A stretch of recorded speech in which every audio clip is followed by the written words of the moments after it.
성경 말씀 함께 읽겠습니다. 마가복음 11장 1절부터 10절 말씀입니다. 신약성경 73쪽입니다. 마가복음 11장 1절부터 10절 말씀.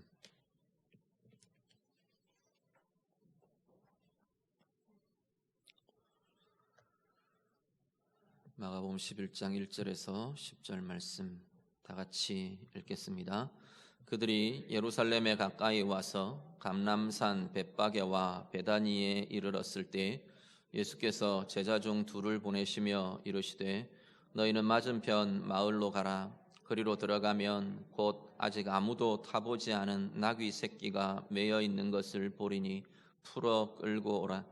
만일 누가 너희에게 왜 이렇게 하느냐 묻거든 주가 쓰시겠다 하라. 그리하면 즉시 이리로 보내리라 하시니 제자들이 가서 본즉 나귀 새끼가 문 앞 거리에 매여 있는지라. 그것을 푸니 거기 서 있는 사람 중 어떤 이들이 이르되 나귀 새끼를 풀어 무엇하려느냐 하매 제자들이 예수께서 이르신 대로 말함되 이에 허락하는지라. 나귀 새끼를 예수께로 끌고 와서 자기들의 겉옷을 그 위에 얹어 놓으매 예수께서 타시니 많은 사람들은 자기들의 겉옷을 또 다른 이들은 들에서 벤 나뭇가지를 길에 펴며 앞에서 가고 뒤에서 따르는 자들이 소리 지르되 호산나 찬송하리로다. 주의 이름으로 오시는 이여 찬송하리로다. 오는 우리 조상 다윗의 나라여 가장 높은 곳에서 호산나 하더라. 아멘. 오늘 종려주일입니다. 종려주일이라는 말은 종려주일로 지키는 이 절기는 이제 예수님께서 십자가에 달리시기 전 십자가에서 죽음과 부활로 나아가시기 전 한 주간, 마지막 한 주간을 앞두고 이제 예루살렘으로 들어가시는, 예루살렘 보통 우리가 예루살렘 입성 이렇게 부르죠.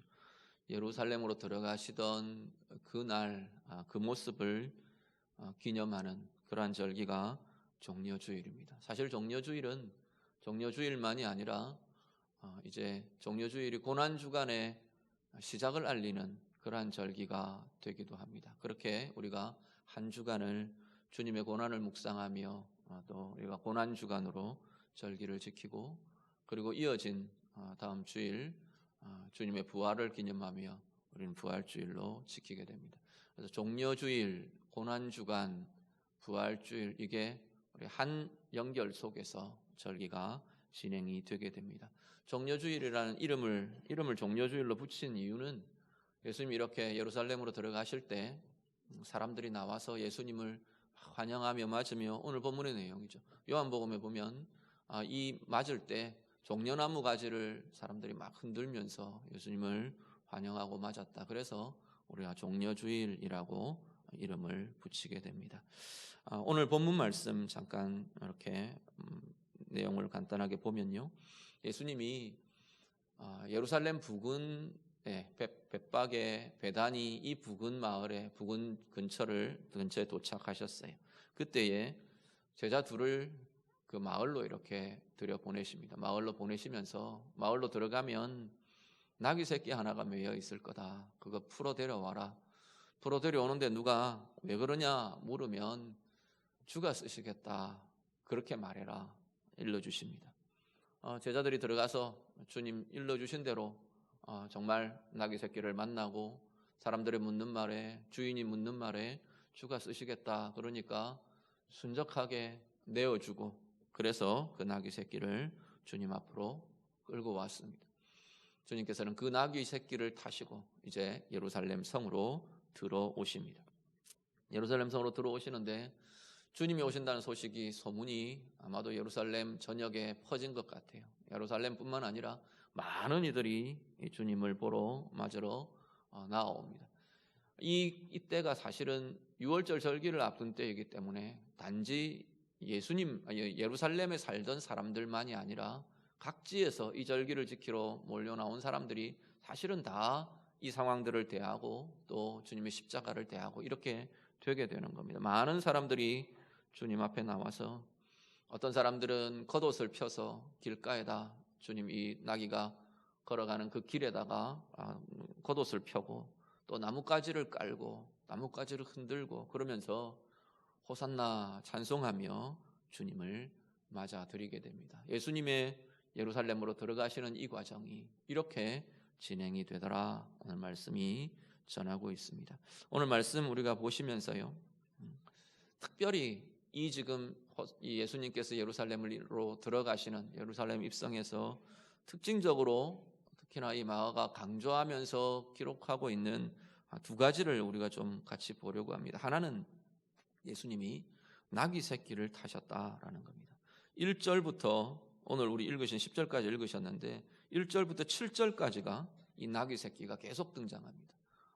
나귀에 대한 이 나귀 새끼를 끌고 오고 또 주님이 타시고 그 타고 예루살렘으로 들어오고 이게 7절까지 쭉 계속해서 그 설명이 쭉 이어집니다. 왜 이게 무슨 의미가 있느냐라는 겁니다. 하나는 이 나귀 새끼를 뭐라고 본문이 설명을 하느냐 하면 2절에 보시면 아직 아무도 타보지 않은 나귀 새끼다라고 설명을 합니다. 아무도 타보지 않았다는 건 하나는 처음이다, 순결하다, 이런 다른 걸 경험하지 않았다, 다른 거에 접하거나 속하지 않았다 이런 의미를 갖고 있는 처음, 깨끗함, 순결함, 정결함 이런 의미를 갖는 게 타보지 않았다, 타보지 않은 나귀 새끼라는 의미의 하나가 들어가게 될 것이고요.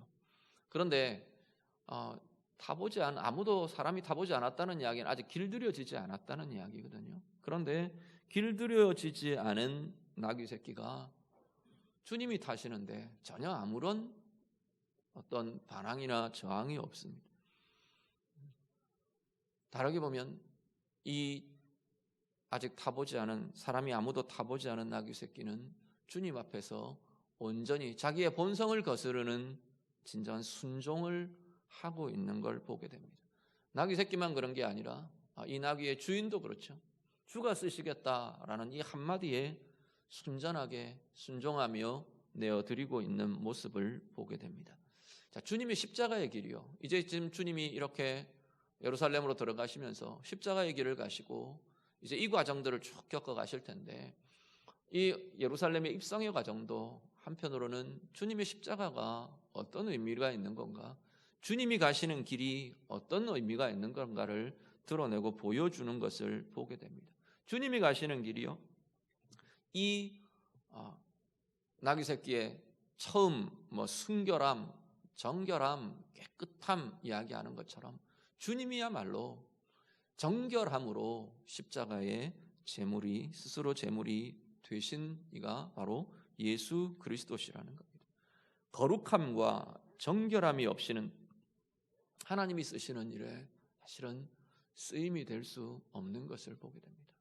우리는 사람들은 뭐 이야기를 하느냐 하면 저 사람은 되게 좋은 제목이 될 것 같아, 저 사람은 뭐에 참 굉장히 중요한 인물이 될 것 같아, 이렇게 말할 때 우리는 대부분 어떤 걸 보느냐 하면 그 사람이 가진 재능이나 능력을 봅니다.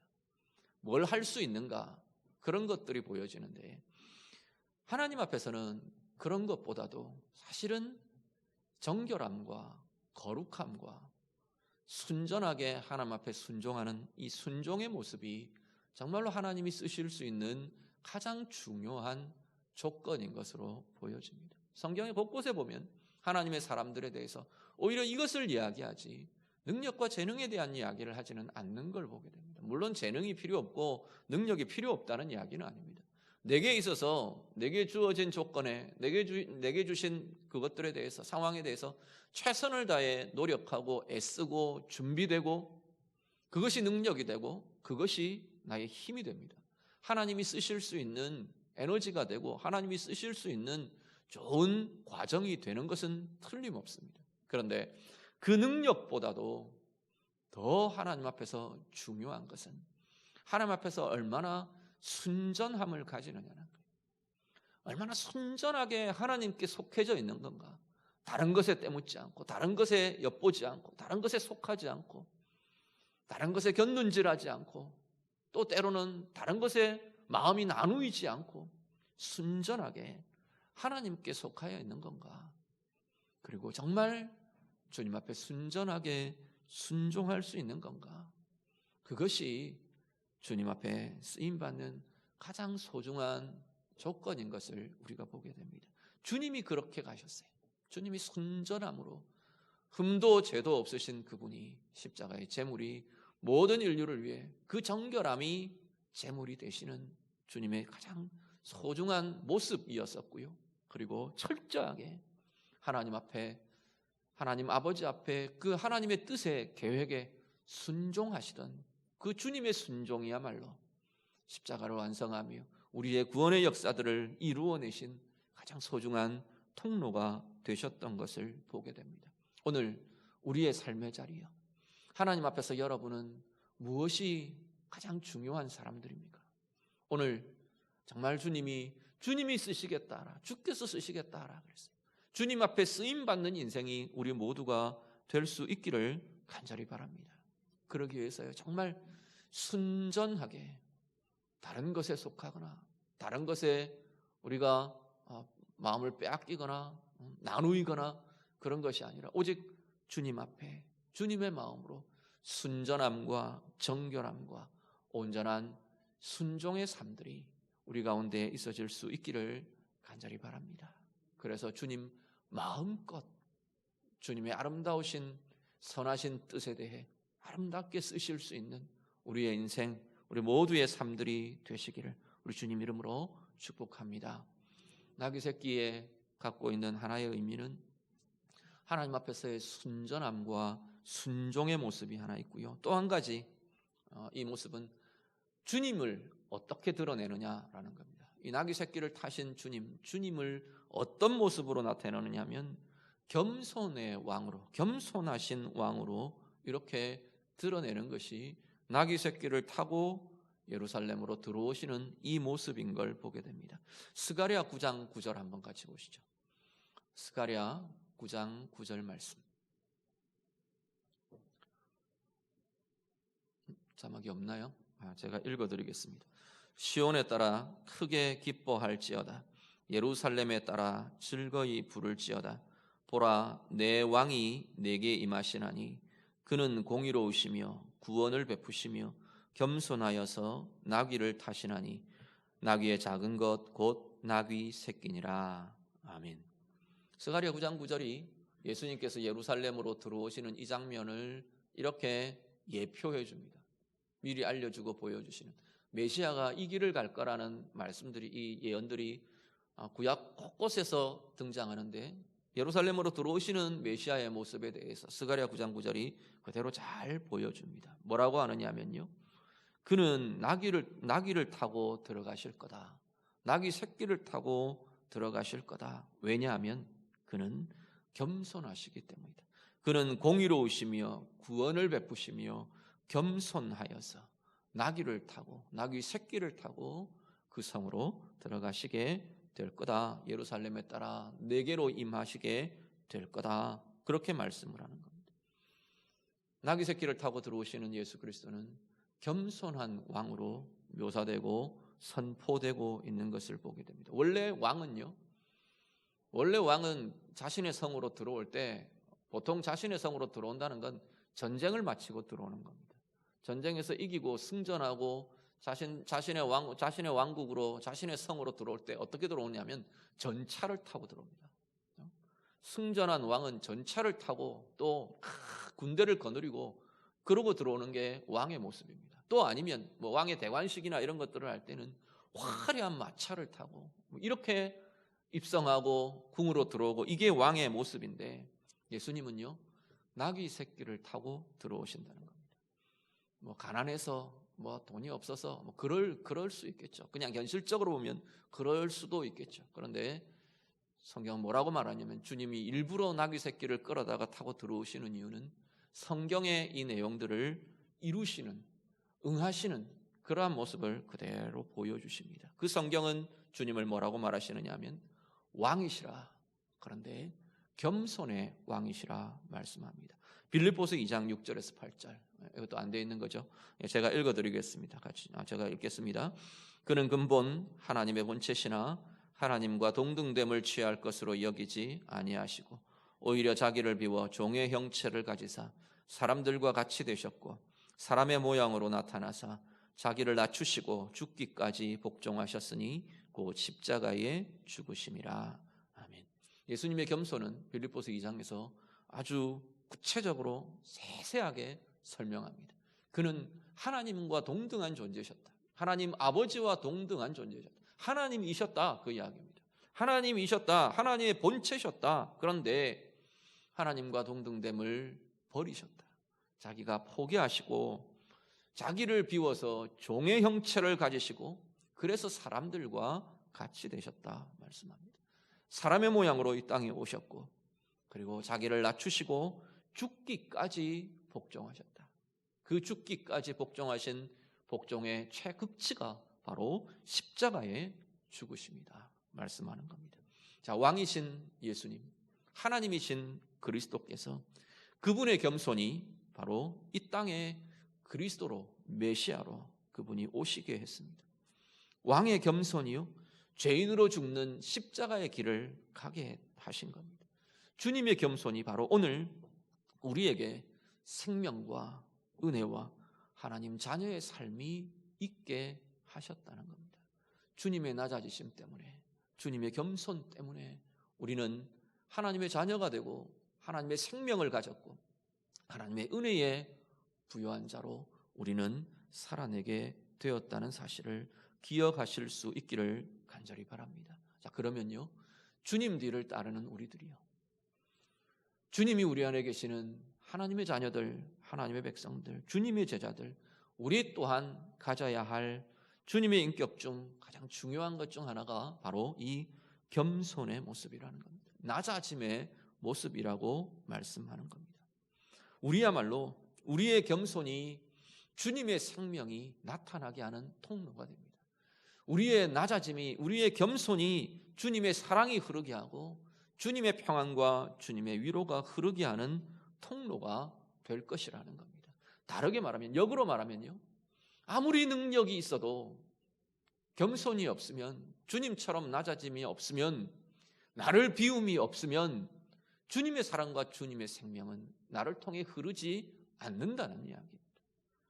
겸손이 없으면 내가 재능이 있고 능력이 있고 그래서 뛰어나고, 그런데도 주님과 같은 주님의 이 모습이, 주님의 이 겸손의 모습이 우리에게 없다면 그냥 나의 자랑은 될 수 있을 거예요. 내 자신의 잘남을 드러나는 것들은 될 수 있을 겁니다. 그렇지만 주님의 생명이 나를 통해 흘러가게 되지는 않는다는 겁니다.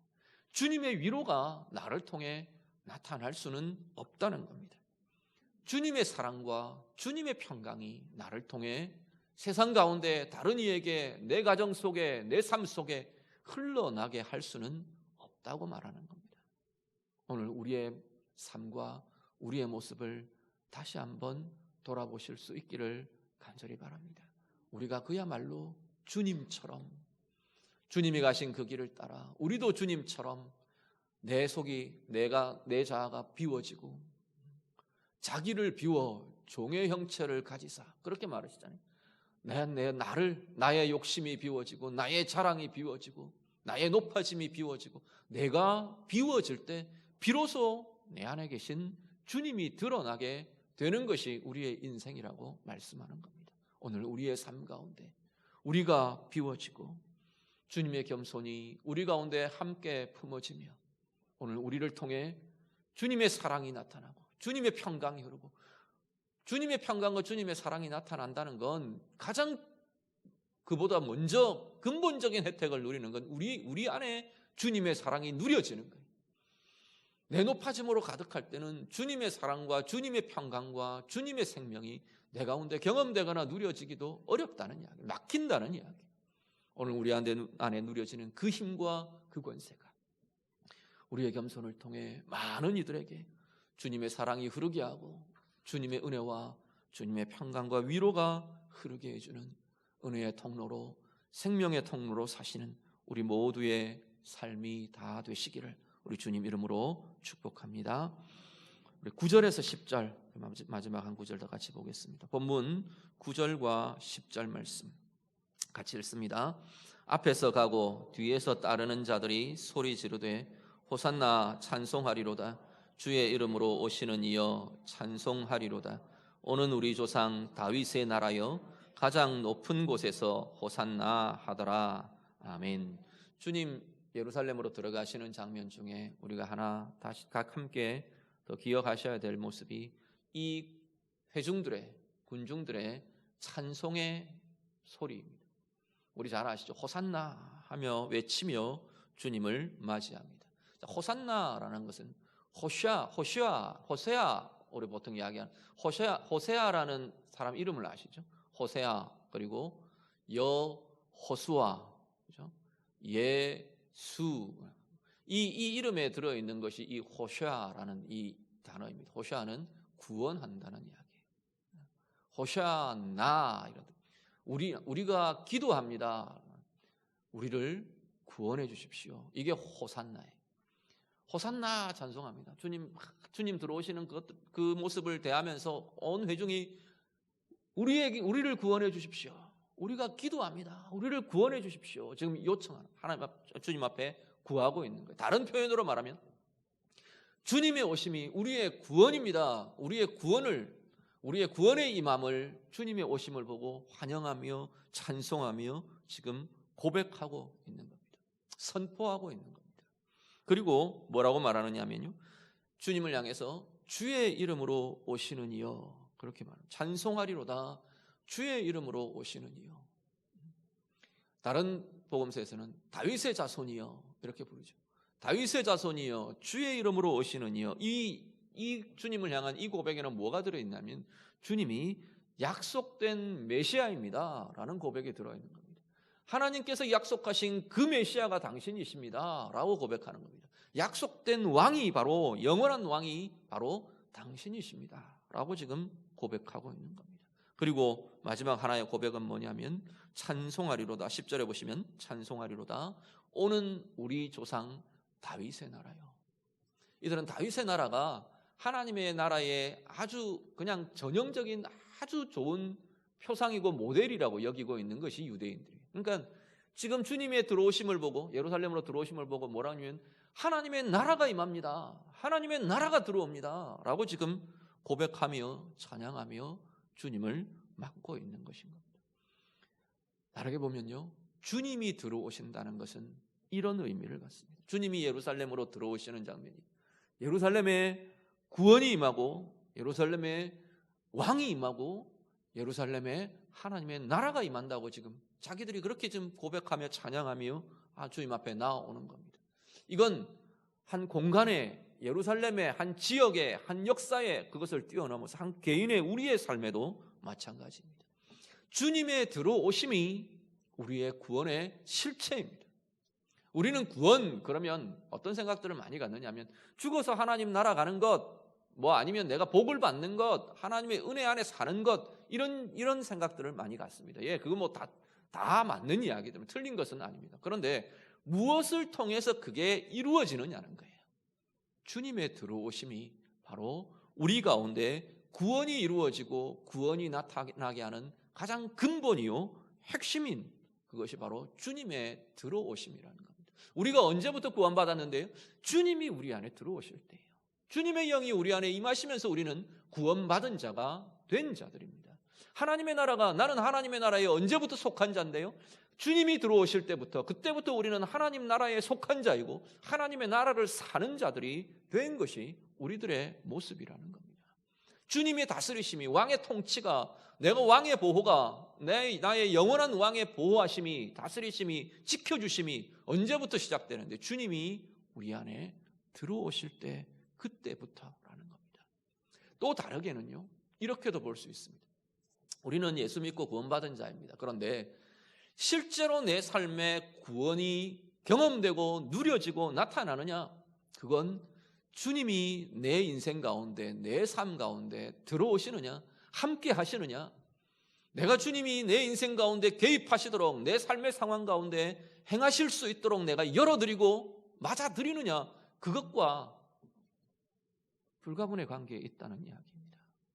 내가 아무리 하나님의 자녀로 자부하고 살아도, 구원받은 하나님의 백성으로 내가 내 신분이 그렇다 하더라도 오늘 나의 삶의 상황에 주님께 열어드림이 없으면, 주님이 그 삶 가운데 개입하시도록 주님의 통치를, 주님의 다스리심을 내가 맞아들이지 않으면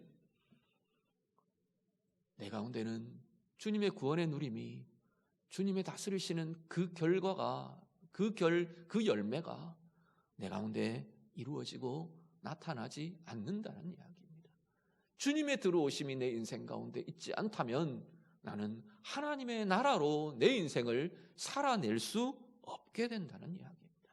오늘 우리의 삶에 주님 향한 호산나, 주의 이름으로 오시는 이여, 주의 나라에 임하심이여, 오늘 우리의 고백이 되고 우리의 찬양이 되고 우리의 삶이 될 수 있기를 간절히 바랍니다.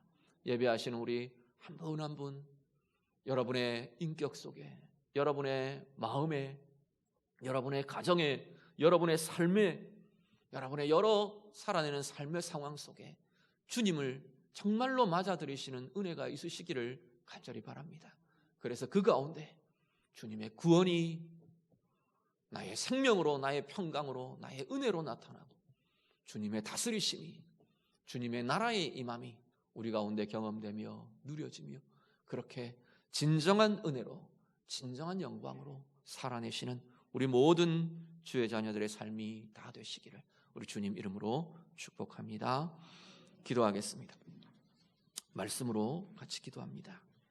오늘 나의 삶을 두고요, 내 모습을 두고요, 하나님, 내가 정말 아직 아무도 타보지 않은 나귀 새끼처럼 순전함으로, 다른 것에 마음이 나누이지 않고, 다른 것에 내가 더럽혀지지 않고 오직 주님께 대해 순전함으로, 정결함으로, 순종함으로 하나님 앞에 귀하게 쓰임받는 하나님, 나의 인생이 되기를 원합니다. 내 삶이 되기를 원합니다. 우리 다시 한번 결단하며 기도하실 수 있기를 바라고요. 주님의 겸손이 나를 구원하시고 나를 하나님의 자녀 되게 하신 것처럼 오늘 나도 내 가운데 내가 비워지고 겸손함으로 정말 주님의 은혜가 흐르고 주님의 생명이 흐르게 하는 통로로 그렇게 살아내는 은혜의 삶이 되기를 원합니다. 우리 같이 기도하시고요, 오늘 나의 인생, 나의 삶에 주님이 들어오시도록 오늘 우리도 열어드리며 맞아드리며 주님의 임하심으로 인해 주님의 다스리심과 주님의 영광과 구원과 주님의 나라가 내 가운데 나타나며 경험되는 은혜의 삶이 되기를 원합니다. 우리 같이 기도하겠습니다. 기도드립니다. 하나님 아버지, 오늘 주님 예루살렘으로 들어가시는 주님의 모습을 대하며 오늘 우리의 인생에, 우리의 삶에 우리 주님 맞아드리며 주님이 정말 내 영혼 가운데 임하시고 내 삶 가운데 임하시고 내 삶의 상황, 우리의 가정 가운데 주님이 들어오시고 임하시는 참 구원의 삶 살아가기를 간절히 소원합니다. 간구하며 기도하는 주의 자녀들의 그 영혼마다, 그 삶의 자리마다 주님 임하여 주시고 주님 역사해 주시고 주님으로 인한 은혜의 부요함이 우리 가운데 능력으로 나타나도록 하나님 인도해 주시옵소서. 우리의 입술에, 우리의 영혼과 삶에 진정으로 우리 또한 주님 향하여 호산나 찬양하며 고백하며 우리를 열어드리고 맞아드리는 은혜의 고백과 은혜의 삶들이 있도록 하나님 인도해 주시옵소서. 나귀 새끼를 타신 주님 앞에, 하나님 주님의 그 모습 앞에 오늘 우리도 깨끗함으로, 순전함으로, 순종함으로 주님 앞에 쓰임받는 귀한 은혜의 인생이 되기를 간절히 소원합니다. 겸손하신 주님의 그 겸손이, 낮아지심이 우리를 구원에 이르게 했고 우리를 생명과 은혜에 이르게 하신 것처럼 오늘 우리 또한 우리 자신이 비워지고 주님 앞에 낮아짐으로, 겸손함으로 오늘 우리의 인생과 우리의 삶과 우리의 모습 통해 주님의 생명이 흘러나고 주님의 은혜가 흘러나고 주님의 평강과 주님의 위로가 흘러나게 하는 복된 은혜의 통로로 쓰임받는, 주께 쓰임받는 은혜의 인생들 다 되도록 하나님 인도해 주시옵소서. 주님 예루살렘으로 들어가시는 주님의 모습 대하며 오늘 우리도 결단하며 오늘 우리도 사모하며 고백합니다. 우리의 인생 가운데, 우리의 존재와 우리의 삶 가운데 주님 향하여 호산나 찬양하며 맞아들이는 참되게 주님의 임함이 있는 우리의 인생들이 되도록 하나님 인도해 주시옵소서. 주께서 내 영혼 가운데 들어오시고 주께서 우리의 가정에 들어오시고 주께서 내 인생과 내 삶 가운데 들어오셔서 정말로 주님의 다스리심이 있고 주님의 구원이 나타나고 주님의 나라의 임함이 경험되는 우리 모든 주의 자녀들의 삶들이 되도록 하나님 인도해 주시옵소서. 나귀 새끼를 타신 주님의 모습처럼 주님의 그 겸손이 우리를 구원에 이르게 한 것처럼 오늘 우리 또한 순전함으로 거룩함으로 순종함으로 겸손함으로 하나님의 은혜의 통로가 되고 주님의 생명과 평강과 위로의 통로로 쓰임받는 주께 쓰임받는 복의 인생들이 다 되도록 하나님 인도해 주시옵소서. 예수님 이름으로 기도드립니다. 아멘.